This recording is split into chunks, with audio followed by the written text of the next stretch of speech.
Ever have enough time to play it all? You know everybody wants to walk in someone else's shoes. Everyone's forgot who they are. Such a grind. Hey guys, welcome back to Otter Creek in Rio Grande. And I know what you're thinking. There's no way that little C19 can pull 165 ounces of canned goods. And you'd be right, but that's not what's actually going on here.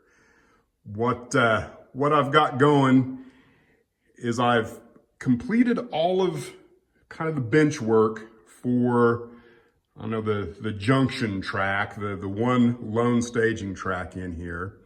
And I've glued the cork on it, and I'm actually right now gluing the road bed onto the cork. I haven't messed with the track yet. The track is just laying on there to kind of help provide a saddle for all of the canned goods.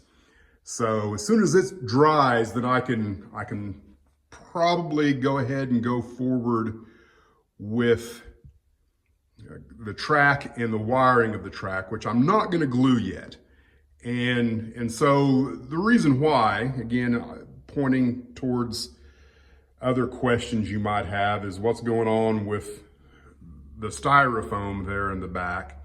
And what I'm thinking right now is I might start a playlist based just solely on what goes on from, I don't know, right in here. I might go back as far as where the turnout is. I'll decide at a later date.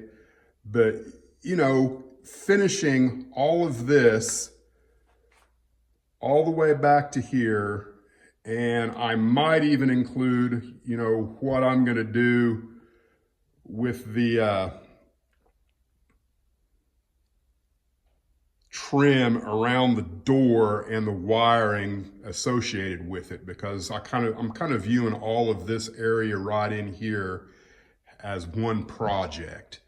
So that's kind of what I'm thinking about, and maybe calling it, I don't know, Scenery Sunday or something like that, because here's where I'm kind of going with it. Coming into the layout room, this area is one of the absolute very first things you're going to see. So I would like to approach this area with, you know, a level of fine detail that's worthy of somebody's first view. And likewise, all, you know, from here all this way, this whole area right in here needs to be awe-inspiring. Of course, is the goal. Whether or not I can pull it off is a whole nother thing, but if I don't, it's not going to be because of lack of effort. I'm certainly going to give it my best go. So as far as this weekend goes, I plan on having, you know, the ability to have this track in place, not glued, but wired, so that I can, you know, at least have that part of what's going on finished. Before I can get serious on doing anything in that corner with scenery, I have to first figure out what the heck am I going to do concerning the backdrop, because I'm not going to commit to anything there until there's a backdrop behind it, you know, that I can work with. So that also means that I need to consider the backdrop through here, which also means that I have to think about what's going to go on here, because I've got elevated track, which is going to force the perspective up. And then the final thing that is working sympathetically with all this stuff is the valance, which, you know, what perspective, what view can I use in here that's going to work with everything else? And, you know, what do I do coming through here? There's just lots of things here that I'm at a point in the project in this area that I need to make some decisions. And so that's what I'm gonna do this weekend, hopefully is, if I do nothing else, maybe I'll make a decision before Sunday that what I'm gonna do, because it's all a bit, I'm not gonna say complicated as much it is just me figuring out what I wanna do. So I think I'm gonna do some, I guess, beta testing would be the best way to think about it.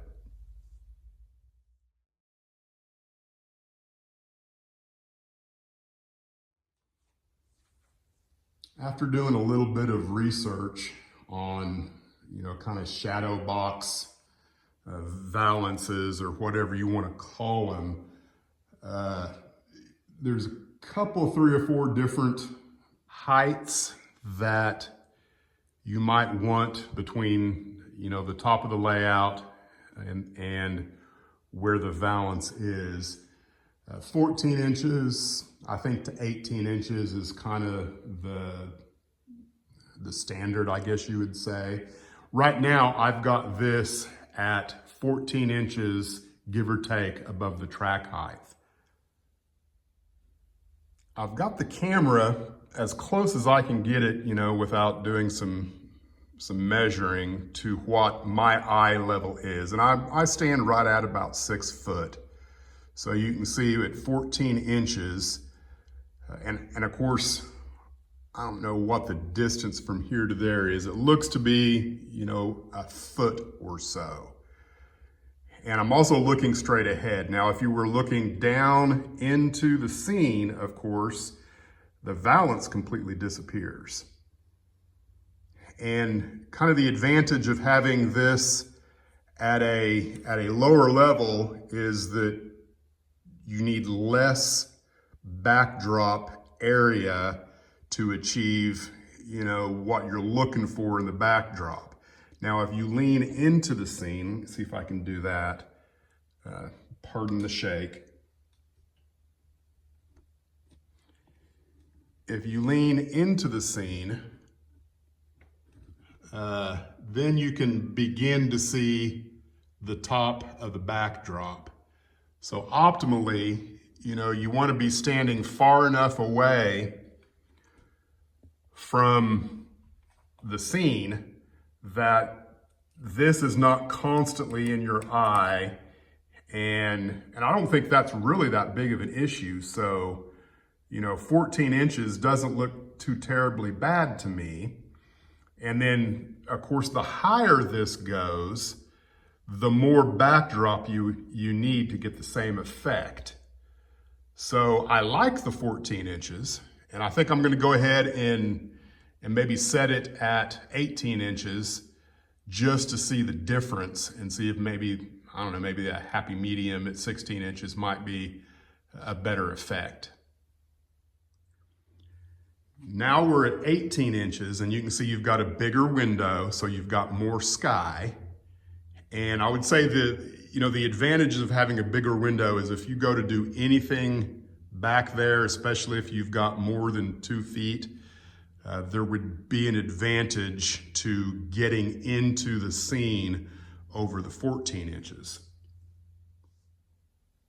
Once again, we're looking straight ahead, and there's no valance at all, but the second you look up just a little bit, now you can see where the sky stops, and the valance is pretty high up there. So if you didn't want to have any gap between here and here, then you'd have to extend your backdrop up quite a little bit. And the backdrop, if I didn't mention it, it is from ground level here to the top is 20 inches. So we're looking at a 20-inch backdrop right here.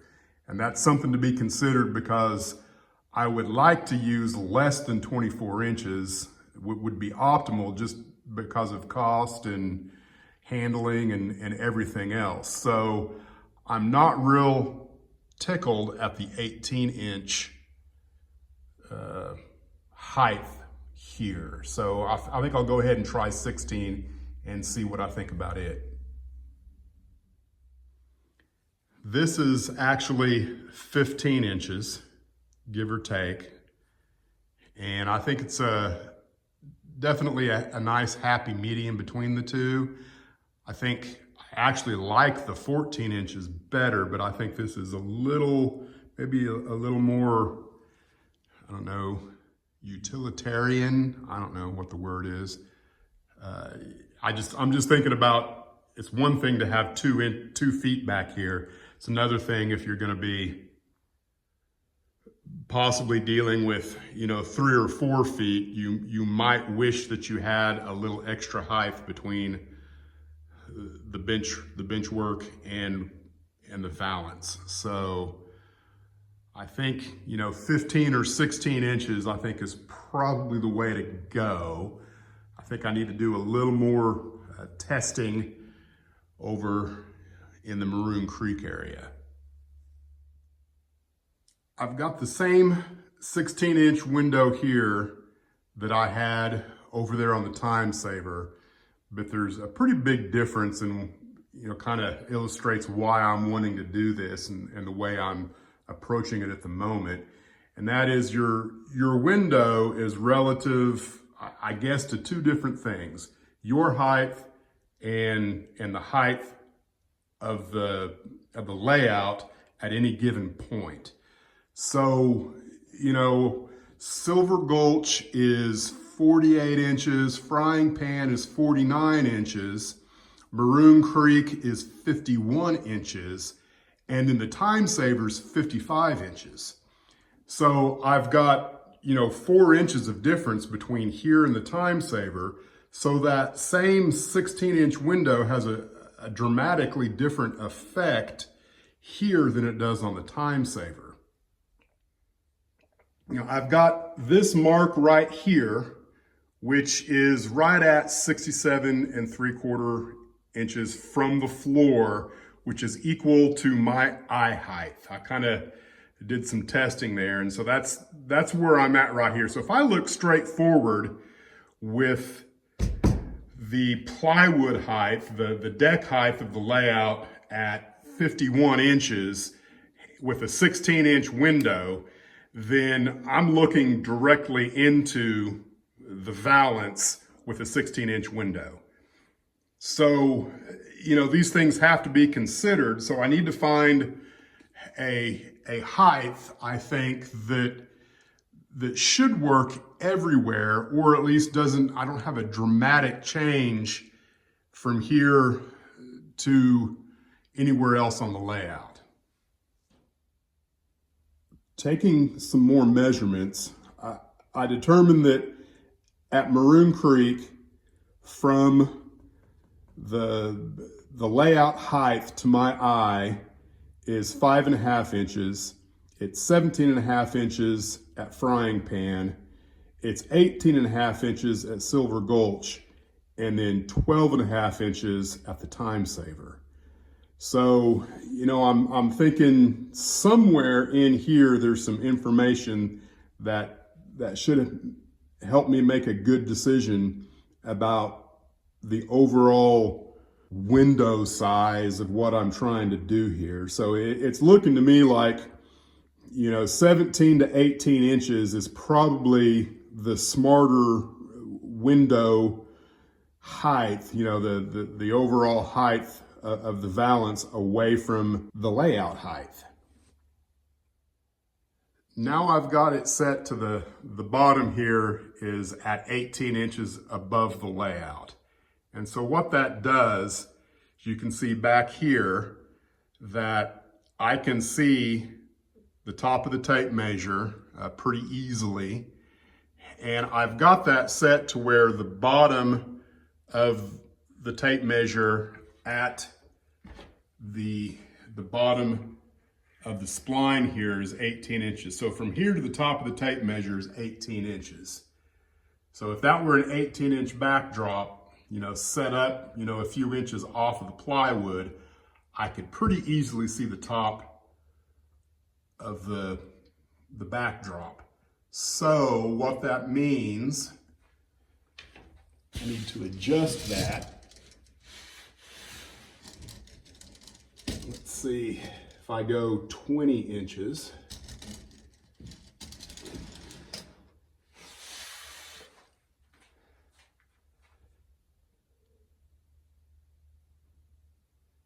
now I'm extending up into the valance by, it looks like, I don't know, from where I'm at right now, it's 3 inches. From the camera, it's probably 2 inches. I can't really tell. But so it looks to me like I need at least a 20-inch backdrop here in order to not see the top of the backdrop.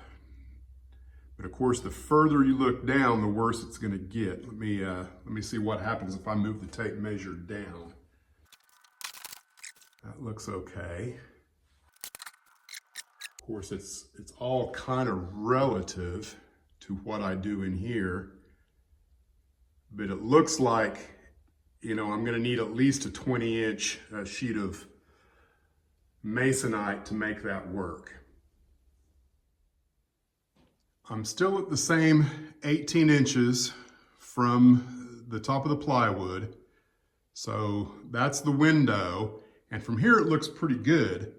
But the second you step up to an operating level, you know, where you would be as you operate, you can see now, you can clearly see where the top of the backdrop would be if you kept a consistent height off the plywood. So what that means is that as the spline here raises a little bit, if I want to keep it to where I'm not seeing the top of the backdrop, then I'm going to have to come up with a way to gradually increase the height of the backdrop as well. So, you know, and I think, let me do this. Let me see if I can get that to the same 18 inches that it is at the other end where I had it. All right, so, you know, if I don't want to see the back of the top of the backdrop, I'm definitely going to have to do, you know, some more thinking about how that's going to work in here, because, you know, what I really am thinking is that most of the backdrop through here is not going to be sky. It's going to be mountain, you know, so that the mountain's actually disappearing up into the shadow box here. So, you know, in order for that to work, you're going to have to be taller up in there, which, you know, it's just a matter of materials and figuring out exactly how to go about doing it. Because I would like it to be at least 6 inches on the other side of the spline. And then I would like for it to follow the arc of the spline as well, the entire backdrop, so that, you know, there's no, I don't know, wonkiness in the curvature. That would be a real nice way of handling it. So I think that's doable. It's just a matter of coming up with how high up off of the plywood does it need to be. I've got the tape measure set to 24 inches from the bottom of the spline at this riser to, you know, 24 inches at the top of the tape measure up here, which you can't see from this particular location, which is kind of what I'm looking for. And I think I've made the decision that this riser and that riser need to be the same height as this riser, because I don't think I need to gain any more elevation as I move around the room. I think I'm happy with that. So, you know, I think I've pretty much come up with everything I need to know. I think I can get away with making use of, pardon the spin,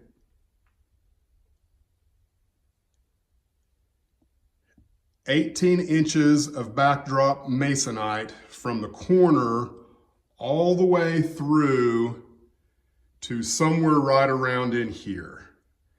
And then right around in here, I'm going to have to elevate the masonite up, I'm not sure what that distance is, but you know, a distance that's going to give me 24 inches above there, you know, whatever the distance is to there.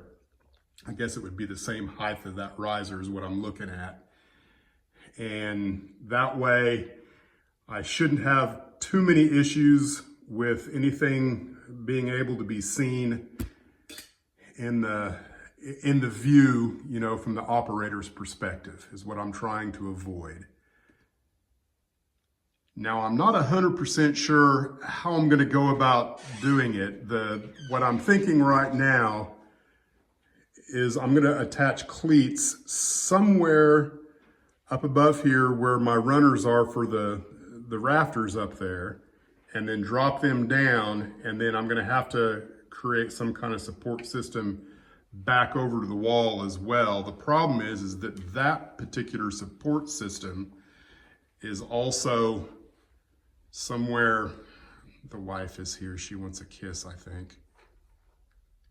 See you later. Love you. Hello.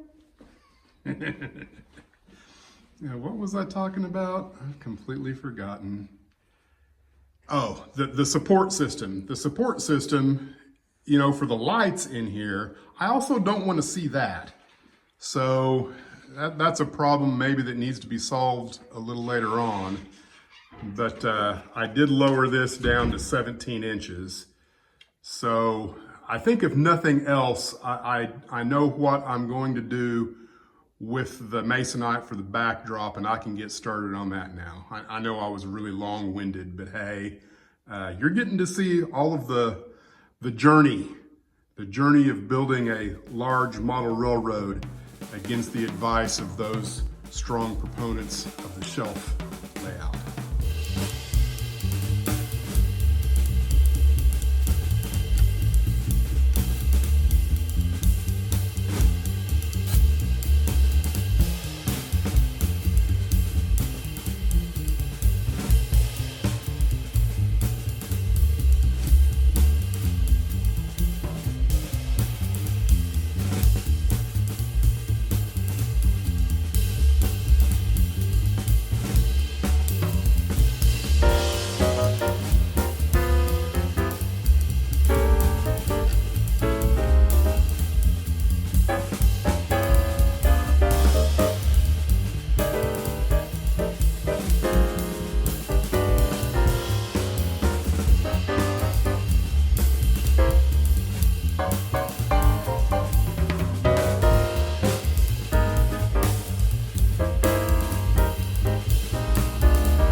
My saw there, when I got it used, hands down, in my opinion, the best investment I ever made in the shop.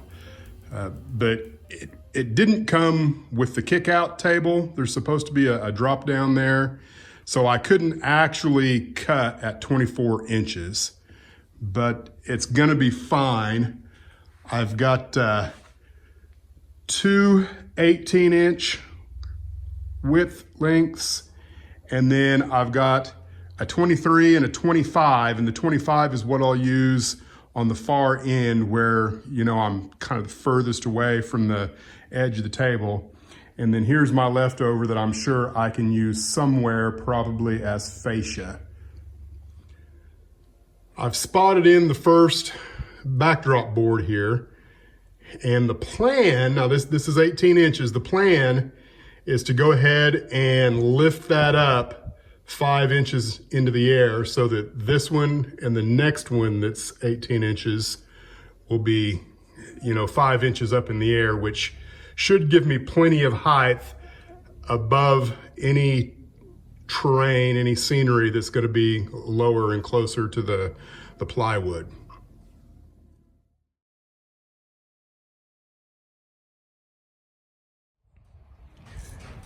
funny thing happened last night.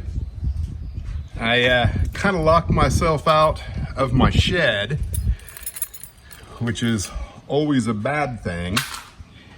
And any and everything that I had that could have helped me get into the building didn't have access to because it was in the building. And I lost my spare key months and months ago, so the only key I had was inside the building. So, you know, I spent, I don't know, probably collectively maybe an hour and a half trying to pick the dadgum thing and didn't have any success. Full disclosure, I spent about 6 years as a locksmith somewhat, not by trade, but by, I guess you'd say, accident. But at any rate, you know, just in case there's anybody else that accidentally finds themselves in a situation like this, there's a fairly easy solution. It will cost a little bit of money, but if you have access to a drill, you can drill out the core. This is the core right here. And depending on, you know, how secure the device is, there's usually 5 what you call barrels inside the core that's got multiple pins. We call them pin stacks that's in the barrels. And it's usually going to be indicative on your key.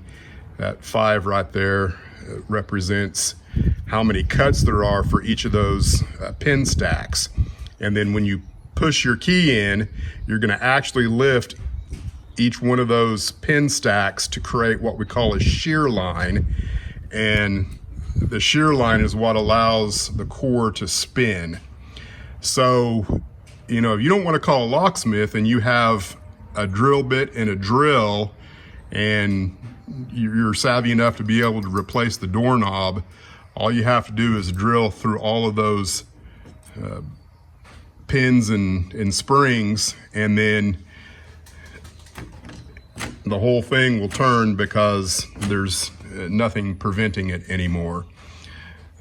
Probably more information than anybody wanted, but now back to our regularly scheduled program. The fruits of my labor hanging on the wall there. And down here at this end, I'm 3 inches up above the plywood there. And then this one is 5 inches. They're both 18-inch sheets of wood there. And you know, down there, the idea is that 3 inches from track level to the backdrop is going to be some kind of scenery, you know, a buildup of some kind there. And then obviously through here, there is no need to have any backdrop lower than what the top of the spline is coming through there. So that's where I'm at the moment. I did go ahead and fill some holes at the top there. I plan on painting that. I don't know if I'm gonna do it today. I'm running out of time today, but I gotta let that dry for sure. Once that dries, then I can sand it back and actually paint that. And if you're curious about how I did that, here's the method I used. And really this whole video was kind of designed because I had to figure out exactly how high up off of the plywood everything was going to be. And you know, this is a 5-inch riser, so I just stuck that against the wall on the plywood and then put the masonite on top of it so that I can just hold it up there and sink some screws into it so it would stay. And so that's why I haven't done anything with module 3 here, is because I needed module 3 to be in place so that I could figure out, you know, how all the rest of this was going to work in conjunction with it. So I think tomorrow morning I can go ahead and take off module 3 because I can't mess with any of this down here yet until I'm ready to lay cork and track on that piece. So The backdrop will come on after that's complete. I have an idea of what I'm gonna do. I've got some markings and things, and I think it's all gonna work out okay, but I'm not ready for that. It'll be, I don't know, it might be, you know, mid-May before I'm messing with that. But I'm gonna go back to focusing on this sheet of plywood. I'm gonna try and do different content moving forward, because this plywood stuff with the cork, the track, and the wiring, that's rinse and repeat.